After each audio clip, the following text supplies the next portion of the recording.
La mayoría de los hombres atraviesan sus relaciones a ciegas. Reaccionan a comportamientos sin entender los patrones que los generan. Se confunden ante contradicciones. Se lo toman todo como algo personal cuando muchas veces no lo es. Y repiten los mismos errores una y otra vez, porque nunca aprenden a mirar más allá de la superficie. Ven gestos, palabras y cambios de actitud, pero no ven la estructura que los sostiene. Hoy no se trata de juzgar a nadie, tampoco de idealizar ni de demonizar. Se trata de entender con claridad, de forma práctica, sin las ilusiones románticas que mantienen a muchos hombres confundidos y sin el cinismo amargo que termina volviéndolos resentidos. Lo que vas a escuchar no está diseñado para decirte lo que quieres oír, sino para mostrarte cómo funcionan realmente ciertos comportamientos que antes parecían aleatorios o inexplicables. Puede que algunas ideas te incomoden. Es normal. Cuando entiendes un marco mental sólido, hay cosas que ya no puedes dejar de ver. Y una advertencia: esto no simplifica la realidad, la vuelve más nítida. La realidad es compleja, estructurada y, si estás dispuesto a observar con honestidad, también es navegable. Presta atención, porque a partir de aquí cambia la forma en la que interpretas todo lo que viene después. Lo primero que hay que entender es esto. La personalidad no es un conjunto de reacciones aleatorias, no es caos, es estructura. Las personas no se comportan al azar. Repiten patrones, y esos patrones no aparecen de la nada, sino que se forman temprano en la vida y tienden a mantenerse sorprendentemente estables con el paso del tiempo. Aunque las circunstancias cambien, la base suele ser la misma. Piénsalo como un sistema operativo. El cuerpo es el hardware. La biología pone los límites, las capacidades, las predisposiciones. Pero la personalidad es el software. Es lo que determina cómo se procesa la información, cómo se responde al entorno, cómo se interpretan las señales sociales y emocionales. Y al igual que ocurre con los ordenadores, no existen infinitos sistemas operativos. Hay variaciones, combinaciones, matices, pero el número de estructuras básicas es limitado. Esto significa algo importante. El comportamiento es predecible hasta cierto punto. No de forma mecánica, porque las personas no son máquinas, pero sí lo suficiente como para dejar de ir a ciegas en las relaciones. Cuando aprendes a reconocer los patrones, muchas conductas que antes parecían contradictorias o confusas empiezan a tener sentido, no porque las apruebes, sino porque entiendes de dónde vienen. El marco que vamos a utilizar no pretende explicar toda la psicología humana. No es una teoría académica exhaustiva. Es una herramienta práctica, una forma de organizar lo que ya has visto muchas veces, pero quizás no sabías cómo nombrar. Cada persona tiene un núcleo psicológico, una orientación fundamental que influye en cómo se relaciona con el mundo, con los demás y consigo misma. Ese núcleo no cambia fácilmente. Es el punto de partida, el ajuste por defecto desde el que se despliega todo lo demás. Ese núcleo psicológico del que hablamos no suele cambiar demasiado a lo largo de la vida. Es la base, el punto de partida. Pero aquí es donde muchas personas se confunden. Ese núcleo no se manifiesta siempre de la misma manera. Se expresa a través de distintos roles según el contexto. La misma persona puede parecer completamente diferente en el trabajo que en casa, con amigos que con desconocidos, en las primeras etapas de una relación que años después dentro de un compromiso estable. Esto no es mentira ni engaño, es adaptación. Los seres humanos somos criaturas sociales y ajustamos nuestra forma de presentarnos según el entorno. Una mujer puede mostrarse cariñosa y protectora con los niños, competitiva con sus compañeros de trabajo, relajada y juguetona con amigos cercanos, y distante o reservada con extraños. El núcleo es el mismo. Lo que cambia es la expresión. El error que muchos hombres cometen es pensar que una de esas versiones es la real y que las demás son falsas. Esa idea lleva a mucha confusión y a expectativas equivocadas. Todas esas versiones son reales. Son facetas distintas de una misma estructura interna. El trabajo no es decidir cuál es auténtica y cuál no, sino aprender a identificar el núcleo, reconocer qué rol estás viendo en cada momento y notar cuándo esos roles cambian. Aquí hay algo clave. El núcleo se revela con mayor claridad bajo presión. Cuando alguien está cansado, estresado, asustado o tomado por sorpresa, mantener un rol requiere energía. Y cuando la energía baja, la estructura básica empieza a asomar. Por eso, las reacciones en momentos incómodos o inesperados dicen mucho más que los comportamientos cuidadosamente controlados. Entender esto es fundamental para todo lo que viene después. Si no distingues entre núcleo y rol, acabarás reaccionando solo a la superficie. Y cuando eso pasa, los cambios de actitud parecen inexplicables, cuando en realidad siguen un patrón bastante coherente si sabes dónde mirar. Estas orientaciones no son categorías rígidas. La mayoría de las personas son combinaciones, con una o dos dominantes. Pero entender las formas puras te permite reconocer los patrones cuando aparecen mezclados. La primera orientación es la orientada a la atención. Estas personas organizan su psicología alrededor de ser vistas, notadas, validadas. Su autoestima está profundamente conectada al flujo de atención externa. Se sienten vivas cuando el foco está sobre ellas y se apagan cuando desaparece. No es vanidad en un sentido moral. Es una configuración psicológica. La segunda orientación es la orientada al estatus. Aquí el eje es la jerarquía, el logro y la posición social. Estas personas son muy conscientes de dónde se encuentran en relación con los demás y se mueven con la motivación de escalar. Las relaciones funcionan, en parte, como marcadores de estatus. Con quién estás dice algo sobre quién eres. La tercera es la orientada a la conexión. En este caso, la prioridad son los vínculos emocionales. Buscan profundidad, intimidad y la sensación de ser comprendidas. No necesitan ser vistas por muchos, sino ser conocidas de verdad por unos pocos. La distancia emocional las afecta con fuerza. La cuarta es la orientada a la seguridad. Estas personas organizan su vida alrededor de la estabilidad, la previsibilidad y la sensación de protección. Prefieren lo conocido a lo emocionante. Están dispuestas a sacrificar intensidad a cambio de paz. El cambio brusco les genera ansiedad. La quinta orientación es la orientada a la experiencia. Aquí dominan la novedad, la intensidad y la búsqueda de sensaciones. La rutina se vive como una forma de asfixia. Estas personas se sienten atraídas por lo que está vivo en el momento, por lo que estimula y despierta. La sexta es la orientada al control. El orden, la influencia y la autoridad son centrales. Se sienten tranquilas cuando dirigen los resultados y ansiosas cuando las cosas parecen caóticas o fuera de su alcance. Controlar les da seguridad. La mayoría de las personas que conozcas serán combinaciones de estas orientaciones, con una o dos predominantes. Identificar la dominante te dice mucho sobre qué impulsa su comportamiento. Un consejo práctico. Observa de qué habla alguien cuando puede elegir el tema libremente. ¿Qué menciona una y otra vez? ¿Qué nota en el mundo? ¿Qué la anima? Ahí suele estar la orientación central. También fíjate en los detonantes emocionales. Una persona orientada a la atención reacciona con fuerza al ser ignorada. Una orientada al estatus, al sentirse desvalorizada. Una orientada a la conexión, a la distancia emocional. Los disparadores revelan la estructura interna con más claridad que cualquier discurso.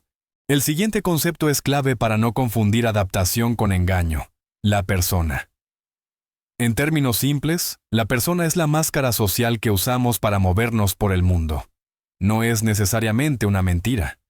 Es una interfaz, una forma de interactuar con los demás que cumple una función concreta según el entorno y los objetivos de cada situación.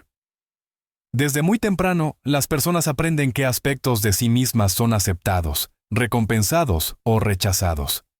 A partir de ahí, construyen una versión presentable que les permite encajar, avanzar y evitar fricciones innecesarias.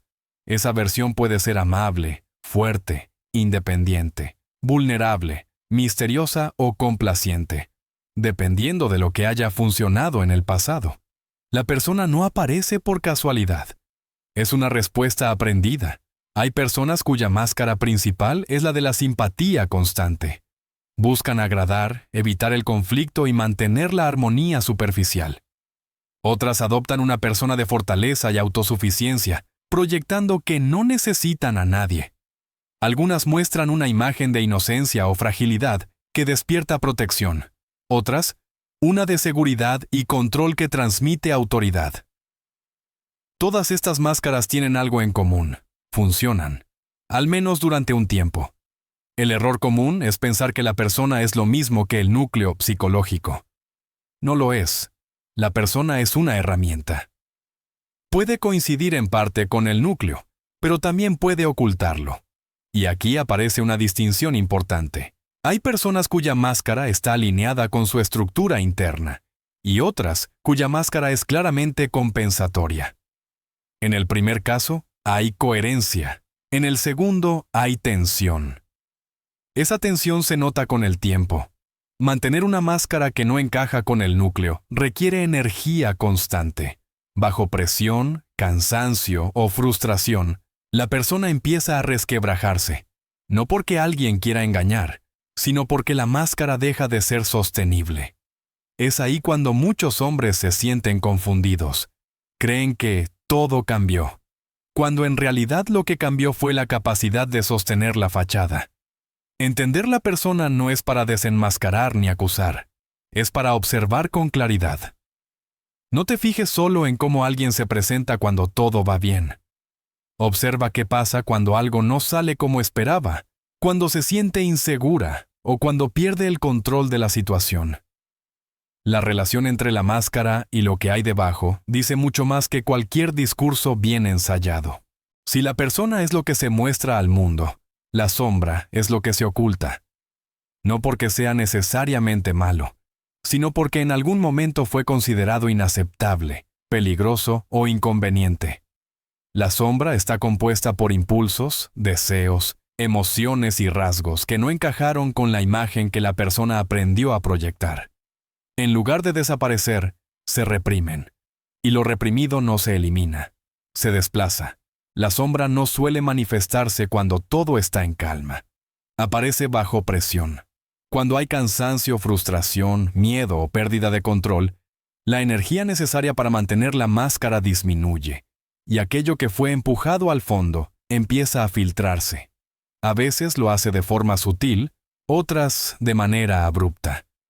Comentarios inesperados, reacciones desproporcionadas, cambios repentinos de humor o decisiones que parecen ir en contra de la imagen habitual. Aquí hay algo importante.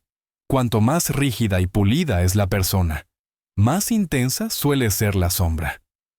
Alguien que se presenta siempre como comprensiva puede esconder una agresividad reprimida. Quien proyecta independencia absoluta puede ocultar una profunda necesidad de validación. Quien insiste en el control y el orden puede estar reprimiendo una gran ansiedad. La sombra suele ser el reverso exacto de la máscara. Muchos hombres se confunden cuando se encuentran con esta parte. Piensan que están viendo la verdadera personalidad por primera vez, como si todo lo anterior hubiera sido falso. Pero eso tampoco es del todo correcto. La sombra no es más auténtica que la persona, es complementaria. Ambas forman parte de la misma estructura. El problema no es que exista la sombra, sino que no sea reconocida. Hay una señal clara de que estás tocando la sombra de alguien. La negación intensa. Cuando una reacción es exagerada y va acompañada de frases como «yo nunca haría eso» o «eso no tiene nada que ver conmigo», suele indicar que has rozado algo sensible. La negación fuerte no protege la verdad, protege la identidad. Observar la sombra no es un ejercicio para juzgar ni para provocar. Es una herramienta de comprensión. Si solo te relacionas con la máscara, tarde o temprano te sorprenderá lo que emerge. Si reconoces que la sombra existe, puedes anticipar mejor los cambios de comportamiento y dejar de interpretarlos como traiciones inexplicables o giros arbitrarios. Entender esta dinámica te permite mantener los pies en la tierra. No idealizar cuando todo va bien, ni demonizar cuando aparecen grietas. Las personas son más complejas de lo que muestran y más coherentes de lo que parecen, siempre que sepas dónde mirar. Debajo de la persona y de la sombra, hay algo aún más fundamental: el miedo central. Gran parte del comportamiento humano no está impulsado por lo que se desea, sino por lo que se intenta evitar. Estos miedos no siempre son conscientes. De hecho, cuanto más influyen, menos se reconocen. Funcionan como fuerzas silenciosas que organizan decisiones, elecciones de pareja y formas de reaccionar ante los conflictos. Uno de los miedos más comunes es el miedo al abandono. Cuando éste está presente, la persona puede volverse complaciente, hipervigilante o emocionalmente demandante. No porque quiera controlar, sino porque necesita asegurarse de que el vínculo no desaparezca. Cualquier señal de distancia se vive como una amenaza real. Otro miedo central es el miedo a la pérdida de control. Aquí, la reacción suele ser la rigidez, necesidad de definir, dirigir y anticipar. La incertidumbre genera ansiedad, y controlar se convierte en una forma de calmarla. Las relaciones, en este caso, pueden transformarse en campos de negociación constante. También está el miedo a la pérdida de libertad. Estas personas reaccionan con fuerza cuando sienten que se les exige demasiado o que se limita su autonomía. Pueden alternar entre cercanía intensa y distanciamiento brusco. No es incoherencia, es una defensa frente a la sensación de estar atrapadas. El miedo a no ser suficiente es otro motor poderoso. Puede expresarse como búsqueda constante de validación, comparación con otros o necesidad de demostrar valor. Aquí, la relación se convierte en un espejo donde se confirma o se cuestiona la propia valía. Estos miedos no surgen en el vacío. Se forman temprano, a menudo en la infancia, a partir de experiencias repetidas. No tienen por qué ser traumáticas en el sentido clásico. Basta con patrones constantes.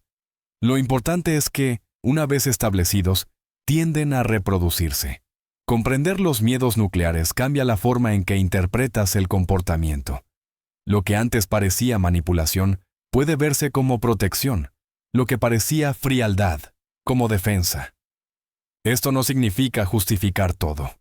Significa entender la lógica interna antes de reaccionar. Cuando identificas el miedo que opera en alguien, muchas piezas se encajan. Sus elecciones dejan de parecer aleatorias, y más importante aún, puedes decidir con mayor claridad qué estás dispuesto a aceptar y qué no, sin caer en idealizaciones ni en conflictos innecesarios. A lo largo del tiempo, es normal que una persona cambie de rol. Las circunstancias varían, las etapas de la vida avanzan y las prioridades se reorganizan. Este cambio de roles por sí mismo no es un problema, es una forma de adaptación. El conflicto aparece cuando no se distingue entre una adaptación saludable y un cambio estratégico diseñado para obtener control o ventaja. La adaptación saludable ocurre cuando el núcleo psicológico permanece estable, pero la expresión se ajusta al contexto. Hay coherencia interna. Aunque el comportamiento externo varíe, la lógica subyacente sigue siendo reconocible.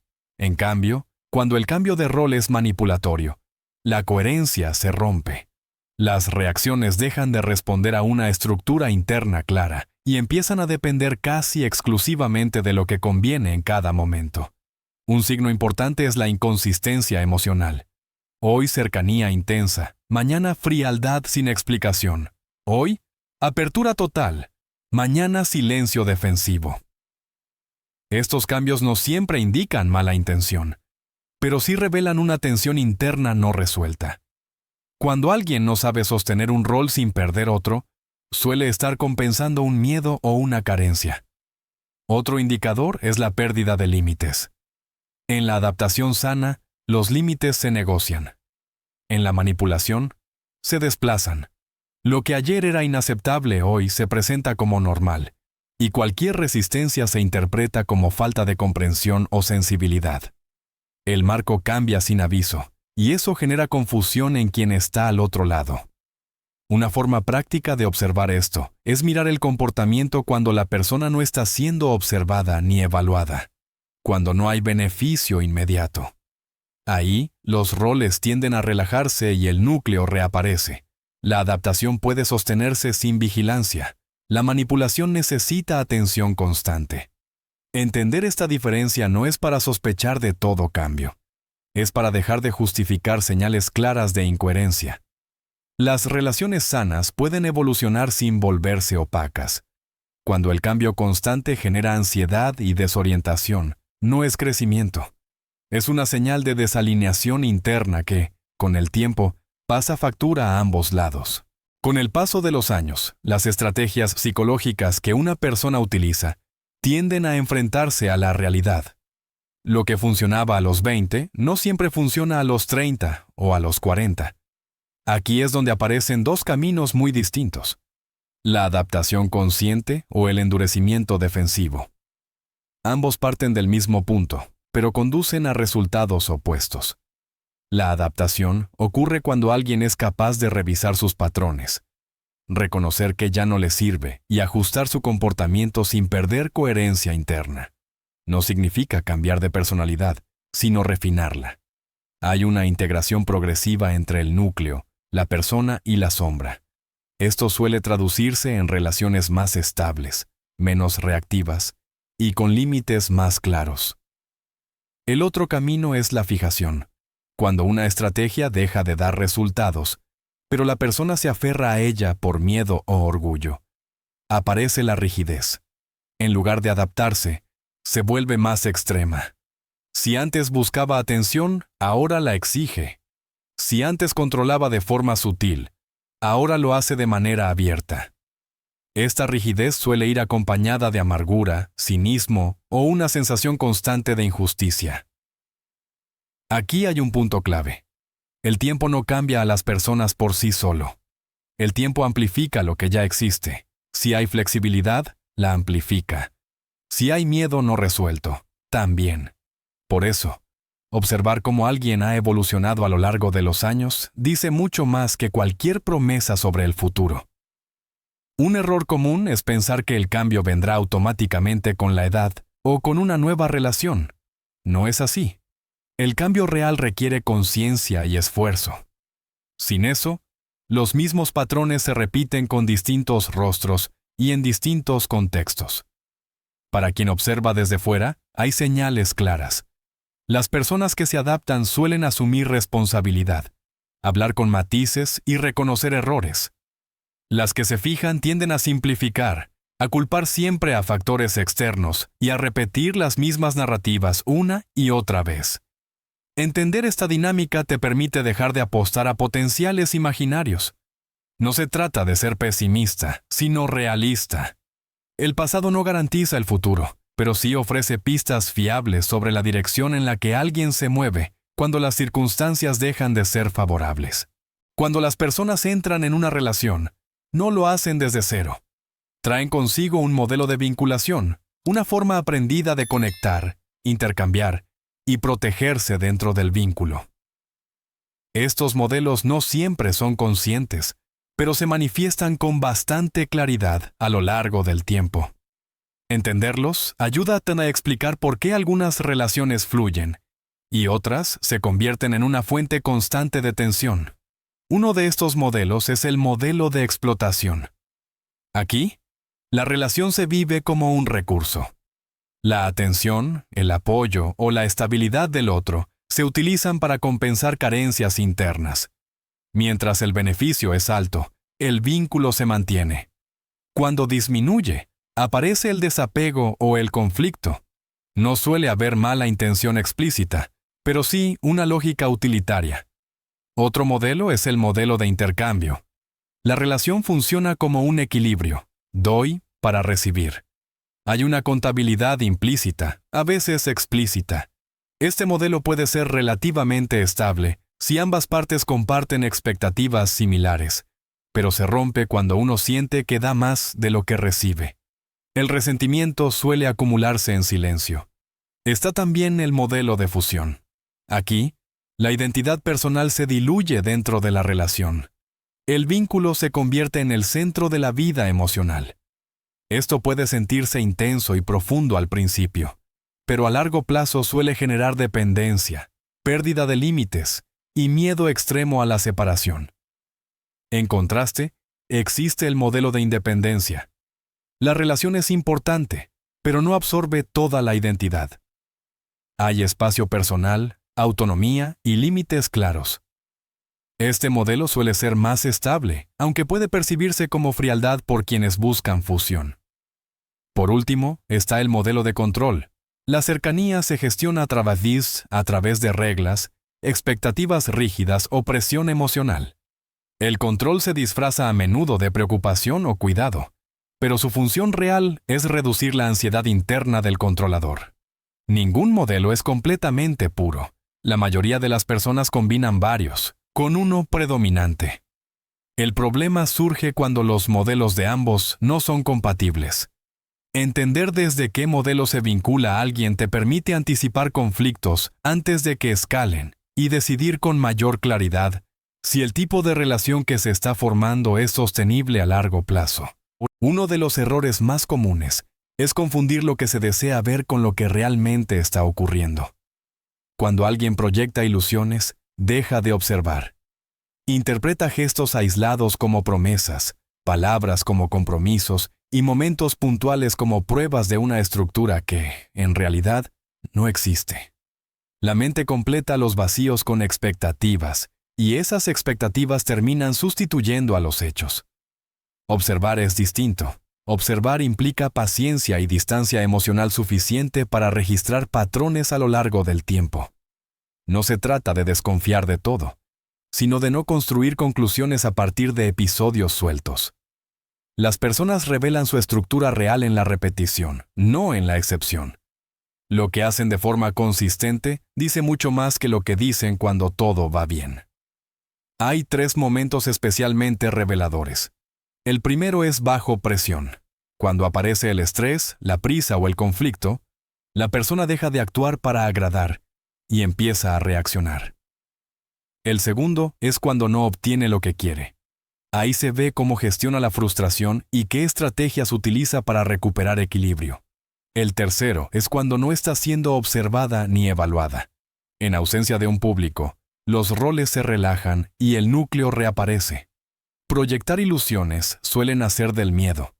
Miedo a perder una oportunidad, a quedarse solo o a aceptar una realidad incómoda. Por eso, la mente prefiere interpretar señales ambiguas de la forma más optimista posible. El problema es que esa interpretación no cambia la estructura del otro, solo retrasa el choque con ella. Observar con claridad no vuelve a una persona fría ni cínica, la vuelve precisa. Permite tomar decisiones basadas en lo que es, no en lo que podría ser.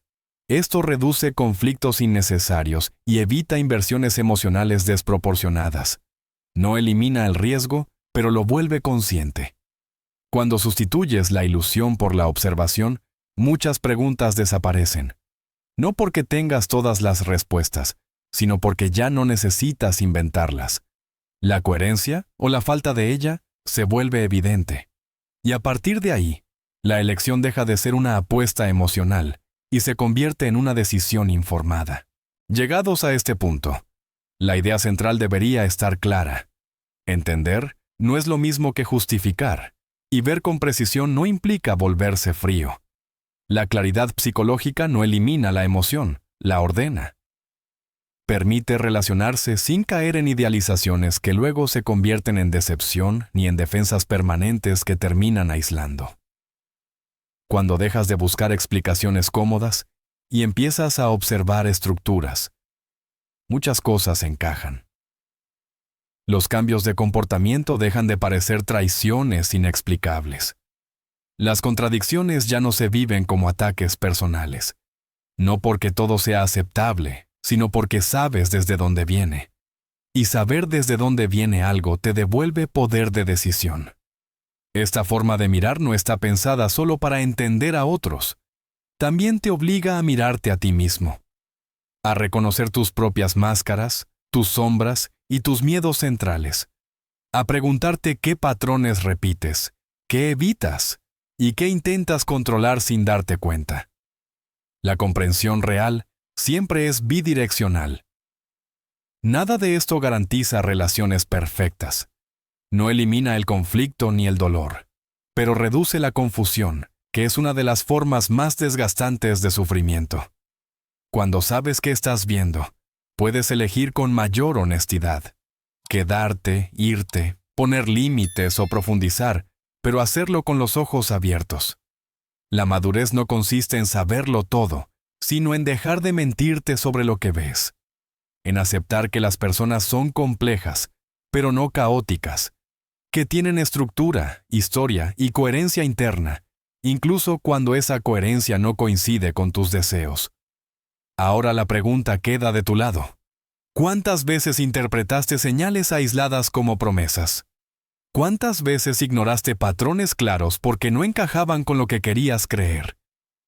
Si este análisis te ha hecho replantearte algo, merece ser pensado con calma. Si quieres, comparte tu opinión o tu experiencia en los comentarios.